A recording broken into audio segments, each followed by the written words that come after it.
हर हर महादेव, जय माता दी। दोस्तों, आज बात करेंगे भाद्रपद माह में पड़ने वाली पूर्णिमा तिथि, जो कि अपने आप में अद्भुत और बहुत ही बड़ी मानी जाती है, क्योंकि हर साल भाद्रपद माह की पूर्णिमा तिथि से पितृपक्ष भी प्रारंभ हो जाता है। साथ ही साथ इस दिन माँ लक्ष्मी और भगवान श्री हरि विष्णु जी की विशेष पूजा अर्चना करने का भी विधान है।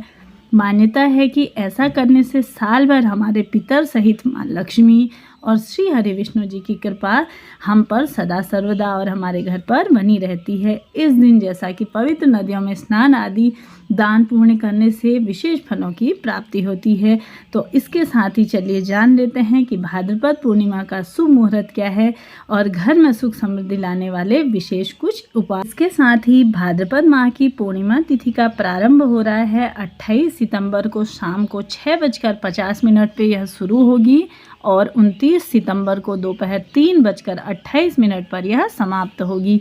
ऐसे में 28 सितंबर को पूर्णिमा का ही व्रत रखा जाएगा। साथ ही साथ 29 सितंबर को जैसा कि दान पुण्य के लिए यह विशेष दिन माना जाएगा। पूर्णिमा तिथि के दिन सर्वप्रथम आप सभी को जैसा कि स्नान आदि करने के लिए सबसे पहले पवित्र नदी में जाने का विधान है। अगर ना हो पाने की स्थिति में आप अपने घर पर ही गंगाजल मिश्रित जल से स्नान आदि करने के बाद संकल्प लीजिए और भाद्रपद पूर्णिमा में जैसा कि सत्यनारायण भगवान की विशेष पूजा अर्चना अवश्य से ही करनी चाहिए। इसके बाद सत्यनारायण व्रत कथा सुने, साथ ही साथ भगवान को पंचामृत और चूरमा का भी भोग अवश्य से ही लगाना चाहिए। पूजा के बाद लोगों को प्रसाद इत्यादि सबको आपस में बांट लेना चाहिए। इस दिन दान पुण्य करने से जैसा कि हमारे गरीबों अपने पितरों के निवृत्त भी अगर आप कुछ करते हैं, जैसा कि गरीब ज़रूरतमंदों को दान इत्यादि देते हैं, तो यह भी आपके घर में सुख समृद्धि का वासा अवश्य से कराता है। साथ ही साथ श्री हरि विष्णु और माता लक्ष्मी जी का पूजा उपासना करने से हमारे घर में अखंड सौभाग्य की प्राप्ति होती है। साथ ही साथ घर में रोग दोष सभी करते हैं।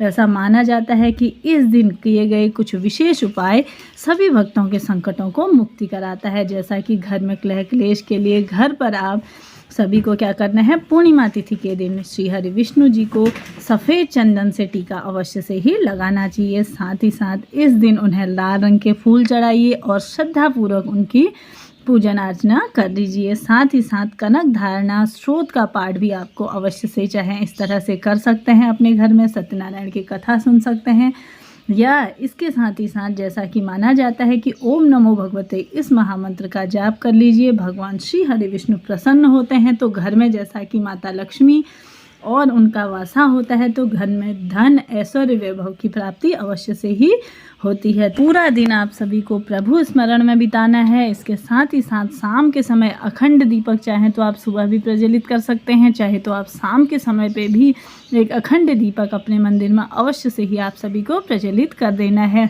यह श्री हरि विष्णु जी का और माता लक्ष्मी के नाम का आप सभी को अपने घर के मंदिर पे, चाहे तो आप अपने घर के मुख्य द्वार पे भी यह दीपक प्रज्वलित कर सकते हैं। चाहे तो आप आटे का दीपक लगा लीजिए, चाहे तो आप माटी का दीपक अवश्य से ही लगा लेना चाहिए। साथ ही चंद्रोदय का समय रहेगा शाम को 6:23 के आसपास और स्नान दान का शुभ मुहूर्त सुबह के समय रहेगा 4:36 से लेकर के सुबह 5:25 तक आप सभी के लिए स्नान दान का शुभ मुहूर्त रहेगा।